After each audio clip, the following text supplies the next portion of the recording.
بسم اللہ الرحمن الرحیم۔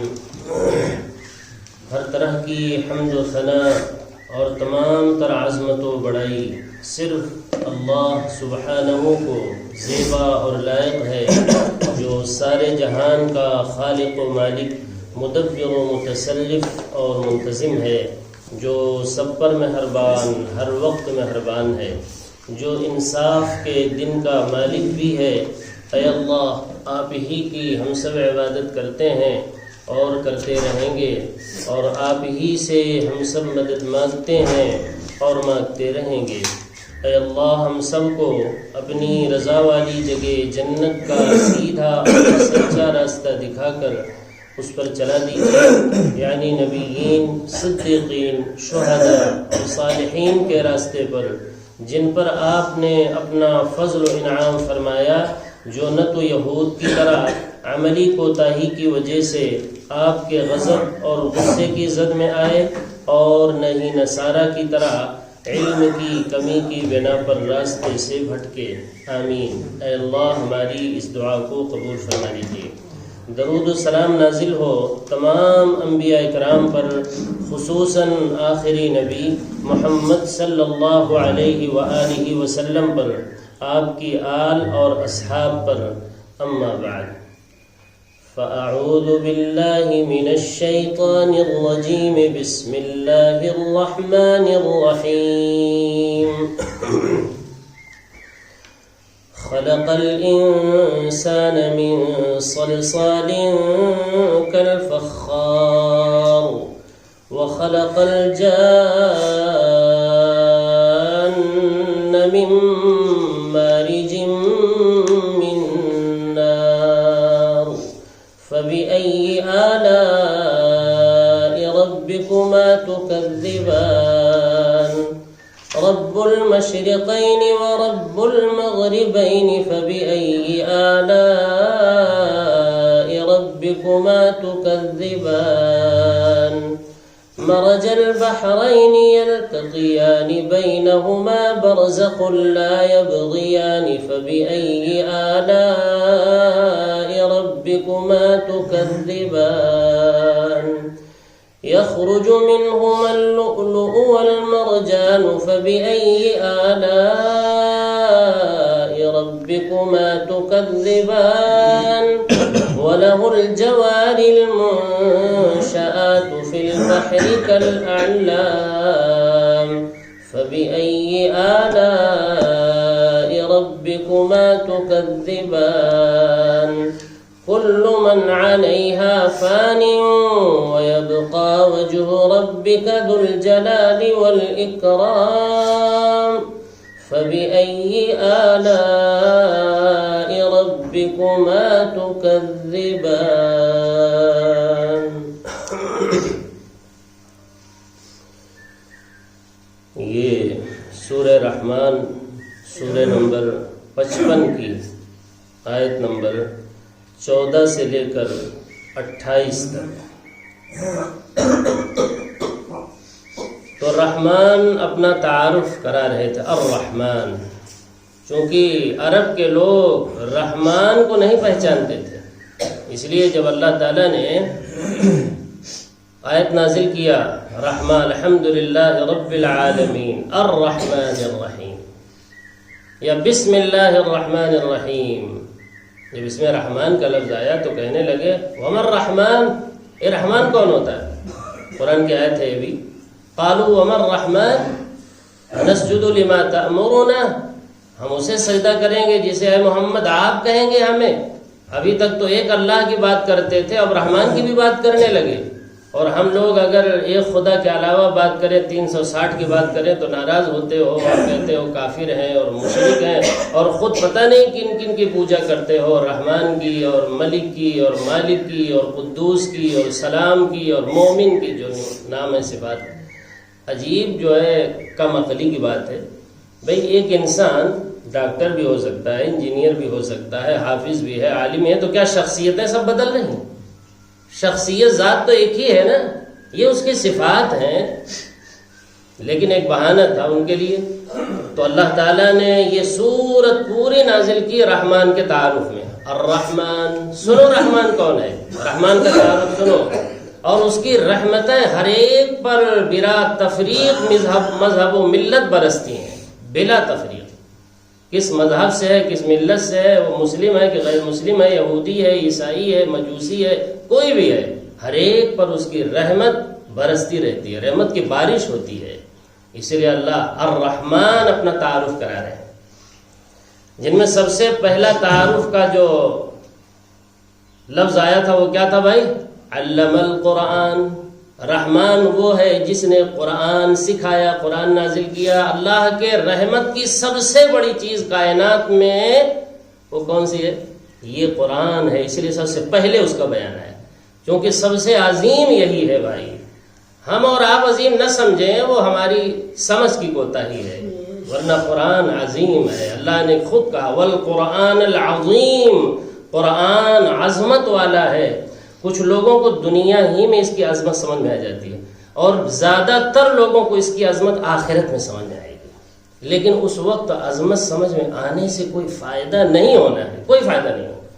سمجھو گے کہ واقعی میں قرآن بہت عظیم تھا، وہ تو ایک ایک وہ باتیں بتایا ہوا تھا قرآن نے جو یہاں پیش آ رہی ہے ہمارے سامنے، ساری چیزیں آخرت میں جو ہم اب نظروں سے دیکھ رہے ہیں وہ سب قرآن نے پہلے ہمیں باخبر کیا تھا، تو پھر اس وقت یہ فائدہ نہیں ہوگا، اس وقت عظمت سمجھ میں آنے سے کوئی فائدہ، کچھ بھی فائدہ نہیں ہوگا۔ فائدہ کب ہوگا؟ جب ہم قرآن کی عظمت کو کہاں سمجھ لیں بھائی؟ اس دنیا میں سمجھ لیں، لیکن اکثر لوگوں کو سمجھ میں آتی ہوتی نہیں ہے بھائی۔ بہت کم لوگ ہیں جن کو اس قرآن کی عظمت سمجھ میں آتی ہے، اس قرآن پر ایمان لاتے ہیں۔ خود اللہ تعالیٰ ہی نے کہا قلیلا ما تؤمنون، بہت کم لوگ ہیں جو قرآن پر ایمان لاتے ہیں، اپنی چیزوں پر ایمان لاتے ہیں، خود ساختہ چیزوں پر ایمان لاتے ہیں۔ اللہ کی کتاب پر ایمان لانے والے خود اللہ کہتے ہیں، شکایت کرتے ہیں قلیلاً، وہ کتنے ہیں بھائی؟ بہت تھوڑے ہیں، نہیں سمجھ میں آتی باتیں اس کی۔ قلیلا ما تؤمنون، بہت کم ایمان لاتے ہو تم اللہ کی کتاب پر، جبکہ وما هو بقول شاعر، یہ کسی شاعر کا کلام نہیں کہ تک بندی کی جا رہی ہے۔ الرحمن علم القرآن، جیسے شعر ختم ہوتا ہے ایک وزن پر دیکھیے، پوری صورت دیکھ ڈالیے۔ الرحمن علم القرآن خلق الانسان علمہ البیان، دیکھا آپ نے، ہر آیت شعر کی طرح ختم ہو رہا ہے۔ فرمایا شعر کی طرح ختم ضرور ہو رہا ہے، لطف اشعار کے ضرور ہیں، لیکن وما هو بقول شاعر، یہ کسی شاعر کا کلام نہیں ہے۔ وما هو بقول کاہن، غیب کی چیزیں اس میں خبر دی جا رہی ہیں، لیکن کسی کاہن کا کلام نہیں ہے جو ایک سچ میں 100 جھوٹ ملا کر لوگوں کو بیوقوف بناتا ہے، وہ کاہن سمجھتے ہیں۔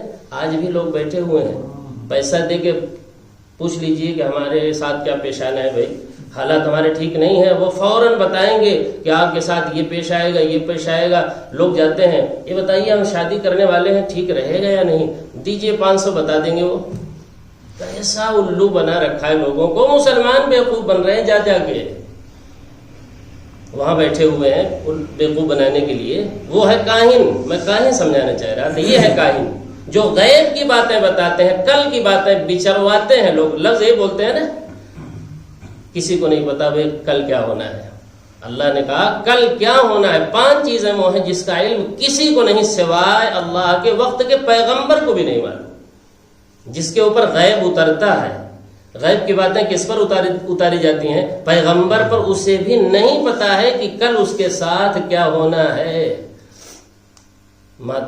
کیا ہے؟ ان اللہ عنده علم الساعة وينزل الغيث ويعلم ما في الارحام وما تدري نفس ماذا تكسب غدا۔ تمہارے ساتھ کل کیا ہونا ہے، کل تمہارا عمل کیا ہوگا، کسی کو بھی نہیں پتا ہے، فرشتوں کو بھی نہیں پتا ہے۔ کس کو پتا ہے؟ صرف غیب ہے، یہ صرف اللہ کو پتا ہے بس۔ تو قرآن پڑھنے والے کبھی بیوقوف نہیں بن سکتے۔ جو قرآن نہیں پڑھ رہے ہیں وہی جا کے مسلمان ہو کر کے بھی بیوقوف بن رہے ہیں، پیسہ دے رہے ہیں اور پتہ کچھ نہیں چل رہا۔ تو بات کس پر کہہ رہا تھا کہ وما ہوا بقول کاہن، کسی کاہن کا کلام بھی یہ نہیں ہے بھائی۔ وما ہوا بقول شاعر ولا بقول کاہن قلیلا ما تذکرون۔ پھر اللہ نے کہا بہت کم لوگ ہیں جو اس سے نصیحت حاصل کرتے ہیں، بہت کم لوگ، زیادہ نہیں ہے وہ۔ اکثر لوگوں کو یہ قرآن ہضم ہی نہیں ہوتا ہے، کیا کہتے ہیں ایت بقرآن غیر ھذا، اس قرآن کے علاوہ قرآن لے آؤ، جب کافروں کو سنایا جاتا تھا یہ قرآن تو کیا کہتے تھے وہ؟ اے محمد یہ قرآن بڑا سخت ہے، یہ قرآن جو ہے نا نرمی سے باتیں نہیں کرتا۔ یاد رکھیے محمد صلی اللہ علیہ وسلم کا جو اسٹائل بات کرنے کا تھا، آپ نے حدیث میں سن لیا ہے، وہ یہ نہیں تھا من کر کے نہیں چینج آتی ہے دنیا میں، کبھی نہیں آئے گی جب تک آپ کے اندر وہ قرآن والا اسٹائل نہ ہو، محمد رسول اللہ کا اسٹائل نہ ہو، انداز نہ ہو۔ کیسے آپ بات کرتے تھے؟ جب آپ گفتگو کرتے تھے تو آنکھیں سرخ ہو جاتی تھی، جیسے کوئی جرنل ہو جو اپنے فوج کو تیار کر رہا ہو، اس طرح گفتگو آپ کرتے تھے۔ وہ ہنس ہنس کے بات نہیں کرتے تھے، یہ محمد صلی اللہ علیہ وسلم کا انداز نہیں ہے، یہ خلاف سنت ہے اس طرح گفتگو کرنا۔ جب آپ بیٹھیں اس سیٹ پر یہاں، تب آپ کے انداز الگ ہونا چاہیے۔ ہاں جب آپ بیوی بچوں کے ساتھ ہوں گے تب یہ انداز نہیں ہوگا، تب تو خوبصورت انداز ہوگا، وہ دوسرا انداز ہوگا۔ لیکن جب آپ قرآن اور حدیث کی ترجمانی کے لیے بیٹھیں گے، وہ انداز ہوگا جو محمد رسول اللہ کا ہے، جو خود قرآن کا ہے۔ قرآن کا کیا انداز ہے بھائی؟ دیکھ لیجئے، قرآن کا انداز ہے دو چار کی طرح بات کو کلیئر کرو، من کر کے چینج کبھی دنیا میں آئی ہی نہیں ہے۔ ہمیشہ جو ہے بات دو ٹوک کرو، صاف ستھری بات کرو، ڈنگے کی چوٹ پر بات کرو، لوگوں کو بات سمجھ آئے۔ یہ انداز ہے محمد رسول اللہ جو حدیث میں ہے، جو قرآن کا انداز ہے۔ تو فرمایا قلیلا ما تؤمنون، ایمان لانے والے قرآن پر بہت کم ہیں۔ کیا کہتے ہیں؟ ایت بقرآن غیر ھذا، اس قرآن کے علاوہ قرآن لا، قرآن بڑا سخت ہے۔ او بدل، یا اس میں تھوڑی سی تبدیلی کر دو اے محمد، تب ہم مان لیں گے۔ یہ تو عجیب باتیں کرتا ہے، ڈائریکٹ جہنم کی بات کرتا ہے اور کچھ بات ہی نہیں کرتا۔ یہ کرو گے تو یہ جاؤ گے جہنم میں، جاؤ۔ یہ کہتا ہے لگی لپٹی بات قرآن نہیں کرتا نا، کہ پتہ ہی نہ چلے کہنا کیا چاہتے ہیں۔ بہت سے لوگ گفتگو ایسے ہی کرتے ہیں، پتہ ہی نہیں چلتا کہنا کیا چاہتے ہیں۔ خدا بھی خوش رہے اور بدھ بھی راضی، کوئی ایسا قرینہ چاہتا ہوں۔ اسلام میں کوئی قرینہ ایسا نہیں ہے، اللہ بھی خوش رہے اور بدھ بھی خوش رہے، جی ایسا نہیں ہے۔ تو سب سے بڑی اور اہم نعمت کیا بتایا؟ علم القرآن۔ باقی نعمتیں اس کے بعد، کچھ کا بیان ہو چکا ہے، اب اور بیان سنیے۔ خلق الانسان من صلصال کالفخار، رحمان کو نہیں پہچانتے؟ پہچانو رحمان کون ہے۔ خلق الانسان، رحمان وہ ہے جس نے پوری انسانیت کو پیدا کیا، اس نے سب کو وہی پیدا کرنے والا، چاہے اس کو کوئی مانے چاہے نہ مانے، چاہے اس کی فرما برداری کرے چاہے نافرمانی کرے، سب کو پیدا کرنے والا ایک ہی اللہ ہے، وہی رحمان ہے۔ الرحمان سے بات شروع ہوئی ہے نا، پوری سورت میں تعارف ہے رحمان ہی کا ہے۔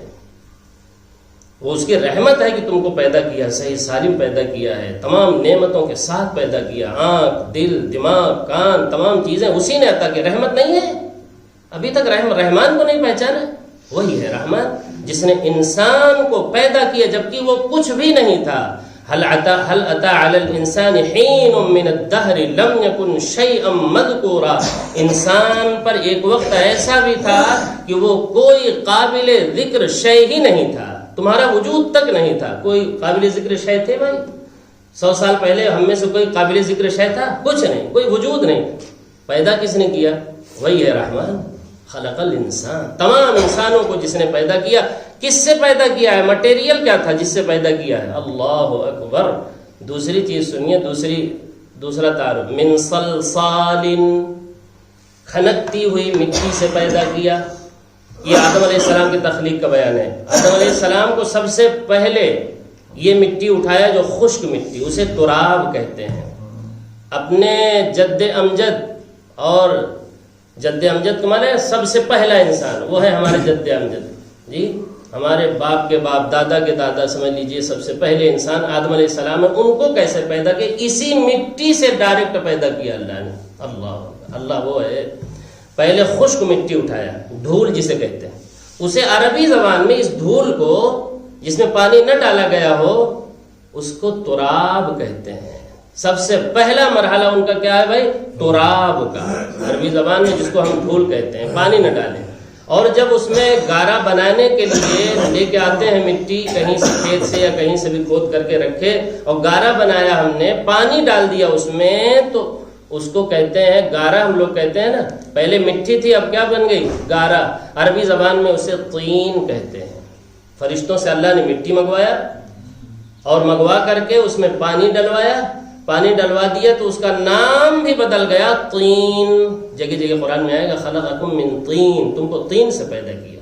طین لازب، چپکتی ہوئی مٹی. اور کچھ دن اسے چھوڑ دیا اللہ نے تو وہ ایک دم مکس ہو گئی تو اللہ نے اس کا پھر نام بدلا، من طین لازب، چپکتی ہوئی مٹی سے بنایا. چپکتی ہوئی، ظاہر سی بات ہے جب وہ مکس ہو جائے گی ایک دوسرے میں، اجزاء جو ہے اس کے مکس ہو جائیں گے، مل جائیں گے تو وہ چپکنے لگے گی نا، اس میں اینٹوں کو جوڑنے کی صلاحیت پیدا ہو جائے گی. اسے کہا طین لازب. اور سنیے، یہیں تک نہیں، 14ویں پارے میں اللہ تعالیٰ نے فرمایا اس کو ایک لمبے زمانے تک اللہ نے چھوڑ دیا، اس مٹی کو سڑ گئی، بدبو آنے لگی. اس کو اللہ نے 14ویں پارے میں فرمایا حمإ مسنون، سڑے ہوئے گارے سے بنایا جس میں سے بدبو آ رہی تھی. شیطان کو جب سجدہ کرنے کا حکم دیا تو شیطان نے کیا کہا تو معلوم ہے؟ سڑے ہوئے گارے کو میں سجدہ کروں گا، مجھے پتا ہے، میں نے دیکھا ہے ان کو، اللہ نے ان کو بنا دیا سڑا ہوا گارا، میں اس کو. اللہ اکبر، کیسی حقارت کے الفاظ کہے. کس کے لیے؟ آدم علیہ السلام کے لیے. تو اللہ کو بہت غصہ آیا، کہا فخر، یہاں سے فوراً نکل جا.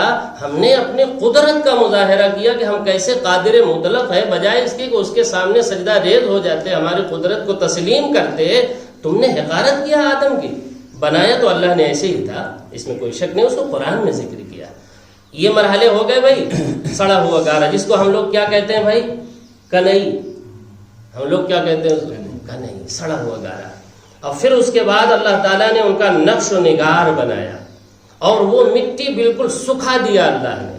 جیسے مٹی کا برتن بناتے ہیں تو پکانے سے پہلے اس کو سکھاتے ہیں، ایک دم جب سوکھ جاتی ہے نا تو اسے قرآن نے کہا یہاں اب آ جائیے. اب ہم یہاں پہنچے ہیں، تمام مرحلوں کو بیان کر دیے جو قرآن میں دوسری جگہ ہے. یہاں وہ مرحلہ ہے صلصال. کنئی کے بعد جب مل گیا اور اس کے بعد جو ہے ملنے کے بعد سکھا دیا اللہ نے.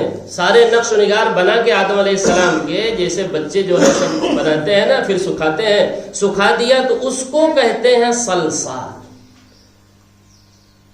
اور پھر اس کے بعد کیا کرتے ہیں کمہار لوگ؟ جب اس کو سکھا لیتے ہیں برتن تو پھر کیا کرتے ہیں؟ آگ میں پکاتے ہیں. اس کو عربی زبان میں کہتے ہیں فخار. یہ بھی آیا ہوا ہے، وہ ہمیں سمجھانا ہے نا. فخار کسے کہتے ہیں؟ اس برتن کو، مٹی کے اس برتن کو جس کو آگ میں ڈال کر پکا دیا گیا ہو، اور اس پکانے سے پہلے کیا کہتے ہیں؟ صلصال. جب سوکھی ہوئی ہو، جب سکھا دیا جائے برتن وغیرہ بنا کر اور اس میں بھی کھن کھن کی آواز آنے لگے، تب اس کو کہتے ہیں صلصال. اور دیکھیے اللہ تعالیٰ نے انسان کو بنایا اور ہم سب اسی میں تھے، آدم کے پشت ہی میں تھے جب یہ سب مرحلہ بن رہا تھا. تو ہم کہیں اور نہیں تھے، ابھی کہاں موجود تھے؟ ہم آدم کی پشت میں موجود تھے. اسی لیے انسان کا، تمام انسان گویا اس میں موجود تھے. خلق الانسان، اللہ ہی ہے جس نے، رحمان ہے جس نے انسان کو بنایا. کس سے بنایا بھائی؟ صلصال. کس مٹی سے؟ کھنکتی ہوئی مٹی سے. اس کو کھنکتی ہوئی مٹی کہیں گے. کیسے کھنک رہی تھی اس کی مثال دی اللہ نے، کل فخار، جیسے پکا ہوا برتن کھن کھن کرتا ہے اس طرح بغیر پکائے ہوئے اللہ تعالیٰ نے سکھا دیا تو ایسے ہی آواز اس میں سے آنے لگی. صلصال میں سے جیسے فخار میں آواز آتی ہے، یعنی پکے ہوئے برتن میں جس طرح آواز آتی ہے اس طرح آواز آنے لگی. پکایا نہیں ان کو آگ میں، یہ نہ سمجھے کہ ان کو بھی پکایا نہیں، یہ مثال دی جا رہی، سکھایا. تو اس سکھانے کے بعد پکانے کے میں جس طرح آواز آتی ہے کھن کھن کی آواز، ایسے ہی سوکھنے کے بعد آواز آنے لگے، اسے صلصال کہتے ہیں. اس طرح پیدا کیا، پورے سسٹم کو اللہ نے بیان کیا. ہمارا جو اصلی نسب ہے نا وہ یہی ہے. خان صاحب، پٹھان صاحب، فلاں صاحب جو اس پر اکڑے ہوئے ہیں، یہ نہیں ہے ہمارا اصلی نسب. ہمارا اصلی نسب ہے تراب، گرد غبار. ہمارا اصلی نسب اس کے بعد ہے طین، چپکتی ہوئی مٹی. اس کے بعد ہمارا اصلی نسب آتا ہے حمإ مسنون. 14ویں پارے سورہ حجر میں اللہ نے ذکر کیا سڑا ہوا گارا. یہ ہمارا اصلی نسب ہے. اصلی نسب اگر یاد رکھے نا تو غرور نہیں آ سکتا. تکبر و غرور کب آتا ہے؟ ہم خان صاحب، ارے تم خان صاحب نہیں ہو، مٹی صاحب ہو. طین صاحب ہو، حمیم مسنون صاحب ہو، صلصال صاحب ہو تم. یہ ہے قرآن نے جو تمہارا نسب ذکر کیا. آگے سنو، آگے اللہ نے کہا اور سنو اپنا نسب. آدم علیہ السلام کے بعد ہم نے سسٹم بدل دیا. نطفہ، یہ سسٹم لگا دیا. نطفہ، علقہ، مضغہ، فکسونا العظام لحما، یہ بدل دیا اللہ نے. اس کو بھی قرآن میں ایک جگہ نہیں کئی جگہ بیان کیا تاکہ انسان مغرور نہ ہو، غرور میں نہ آئے. تکبر تمہیں زیب دیتا ہے. تکبر اور بڑائی تو صرف ایک ذات کو زیب دیتی ہے. کون؟ اللہ. وہی بڑا ہے. کیوں؟ اس لیے کہ لم یلد ولم یولد، نہ کسی سے پیدا ہوا نہ اس سے کوئی اس طرح نکلا. باقی ہم سب اسی طرح آئے ہیں دنیا میں. تو ہمیں کہاں غرور زیب دیتا ہے؟ تکبر کہاں ہمیں زیب دیتا ہے؟ تکبر اور بڑائی اسی کو زیب دیتا ہے جس کی کبریائی کا اعلان 24 گھنٹے جاری ہے اور بار بار جاری ہے. کتنی مرتبہ اذان میں کہتے ہیں بھائی؟ 6 مرتبہ ہے نا. اللہ اکبر. یہ حقیقت ہے، کچھ سچائی ہے جو ہمیں بتایا جا رہا ہے. بڑا ایک ہی ہے کائنات میں، کوئی بڑا ہے نہیں. اور بار بار ہر رکعت میں کتنا کہتے ہیں؟ 6 5 مرتبہ کہلوایا جاتا ہے. اس لیے کہ اصل مرض ہی یہی ہے انسان کا، ہے کچھ اور ظاہر کچھ کرتا ہے اپنے آپ کو. تو فرمایا خلق الانسان، انسان کو رحمان نے بنایا ہے کس سے؟ صلصال کالفخار، صلصال سے بنایا ہے، ٹھیکرے سے بنایا ہے. کیسا؟ کالفخار، جیسے بجتا ہوا برتن، اس طرح اس میں آواز آنے لگی جب پکایا نہیں کسی برتن کو، اس طرح صلصال سے. اور سنیے، 2 ہی مخلوق ہے نا جن کا حساب ہے. مخلوق کتنے ہیں جن کا حساب ہے؟ 2، انسان اور جنات. جنات کو بھی غرور نہیں کرنا چاہیے. ان کو کس سے بنایا؟ یہ بھی اللہ نے یہاں بیان کر دیا. وَخَلَقَ الْجَانَّ، جناتوں کو اللہ نے پیدا کیا اسی رحمان نے کس سے جانتے ہیں؟ مِن مَارِجٍ مِن نار. نار تو جانتے ہی ہیں، مارج یہ نیا لفظ ہے. مارج کے معنی ہے آگ کی لپٹ، آگ کی لو جس میں دھواں نہ ہو. جیسے گیس وغیرہ جلاتے ہیں نا، تو وہ جو گیس کا جو لپٹ ہے نا، جب اس طرح آگ ہو جائے، جو سب سے حسین آگ ہوتی ہے، سب سے بہترین آگ کون سی ہوتی ہے؟ جس میں دھواں وغیرہ ختم ہو جائے اور ایک دم شعلہ ہی شعلہ ہو، گرمی ہی گرمی ہو، اور گرمی پورے آفتاب پر ہو، اسے کہتے ہیں مارج. اس آگ کو کیا کہتے ہیں؟ جیسے ہمارے یہاں سمجھنا بہت آسان، جیسے گیس کا جو انداز ہے نکلنے کا وہ ایسے ہی ہوتا ہے. ایک دم سخت آگ ہوتی ہے، بہترین آگ ہوتی ہے نا، وہی اسے کہتے ہیں مارج. اللہ نے جناتوں کو پیدا کیا ہے آگ کی لپٹ سے، لو سے، بہترین آگ سے، آگ کے بہترین حصے سے پیدا کیا. سبحان اللہ. اللہ جس سے چاہے جو چاہے پیدا کر دے. آپ دیکھیے، یہ جیسے آدم کو پیدا کیا مٹی سے، تو جناتوں کو پیدا کیا کس سے؟ آگ کی لپٹ سے، آگ کی لو سے. سبحان اللہ و بحمدہ. یہ اللہ بتا رہے ہیں جس نے پیدا کیا جناتوں کو. فَبِأَيِّ آلَاءِ رَبِّكُمَا تُكَذِّبَانِ، اے جنات و انسان، اے انس و جن، بتاؤ ہماری کس کس قدرت کو انکار کرو گے، تم جھٹلاؤ گے. دیکھیے، اعلیٰ کے معنی خالی نعمتیں ہی نہیں ہیں، قدرت کے کرشمے بھی ہیں، اللہ کے کارنامے بھی ہیں. یہ سارے ترجمے اس کے صحیح ہیں. بہت وسیع لفظ ہے، اگرچہ ترجمہ کرنے والوں نے بڑا مختصر ایک ہی ترجمہ کیا ہے. کیا؟ کس کس نعمت کا انکار کرو گے. تو یہاں قدرت ہے اللہ کی، نعمت تو ہے ہی ہے، نعمت کے ساتھ ساتھ اللہ کی قدرت بھی ہے کہ اللہ نے اپنی قدرت دکھایا کہ اسی مٹی کو اٹھایا اور انسان بنا دیا. اللہ اکبر. ایک قطرے کو نکالا، اسی سے انسان بنا ڈالا. اللہ، یہ اللہ کی قدرت ہے نا. تو یہاں ترجمہ نعمت کے ساتھ ساتھ کیا کیجئے؟ قدرت. اللہ کی کن کن قدرتوں کو جھٹلاؤ گے؟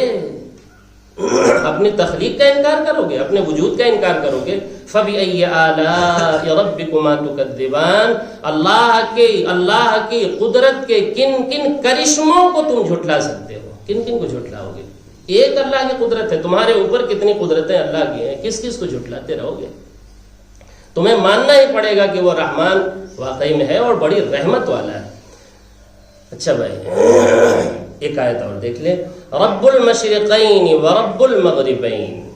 رحمان کون ہے؟ اور تعارف سن لو. جو دونوں مشرقوں کا رب ہے اور دونوں مغربوں کا رب ہے. 2 مشرق کون ہے؟ مشرق جہاں سے سورج نکلتا ہے، مغرب جہاں سورج غروب ہوتا ہے اسے مغرب کہتے ہیں. مشرق جہاں سے ابھی سورج نکلے گا. لیکن اللہ نے کہا 2 مشرقوں کا رب ہے. یہ کیوں کہا؟ مشرق جہاں سورج نکلتا ہے وہ تو ہمیں ایک ہی جگہ معلوم ہوتی ہے، ادھر ہی سے نکلتا ہے نا، پورب سے. یہ اس لیے کہا کہ چونکہ گرمی میں جگہ الگ ہوتی ہے اور سردی میں سورج نکلنے کی جگہ الگ ہو جاتی ہے. ہوتی ہے نہیں ہوتی؟ اس لیے دو مشرق کہا. مغرب میں الگ جگہ اللہ بدل دیتے ہیں، اور مغرب اور گرمی میں بدل دیتے ہیں، تھوڑا تھوڑا فرق ہوتا ہے نکلنے میں. اسی لیے فرمایا رب المشرقین و رب المغربین، اے لوگوں، اے سورج کے پوجا کرنے والوں، سورج کے رب کی پوجا کرو. اس سورج کے جو جہاں سے نکالتا ہے وہ اور جہاں جا کے غروب کرتا ہے سورج. بہت سے لوگ سورج کی پوجا کرتے ہیں. ارے ایک بحث پورے چلے جائیے، صبح جب ہوگی نا نہا دھو کے انڈر ویئر پہن کر کے کیا کرتے یوں کھڑے ہو گئے، اللہ سورج کی پوجا یہی تو ہے، اس کے سامنے ہاتھ جوڑ کھڑے ہوئے، یہی پوجا ہے بھائی، اور کیا چیز ہے؟ کہیں دور نہیں جانا ہے، جو قرآن کہہ رہا ہے سب ہو رہا ہے. ایسا نہیں ہے کہ کوئی فرضی بات نہیں کرتا قرآن، حقائق پر گفتگو کرتا ہے، زمینی سطح پر گفتگو کرتا ہے قرآن. رب المشرقین کون ہے؟ رحمان. سنو، جو دونوں مشرقوں کا رب ہے اور دونوں مغربوں کا رب ہے، وہ ہے رب رحمان، وہ ہے.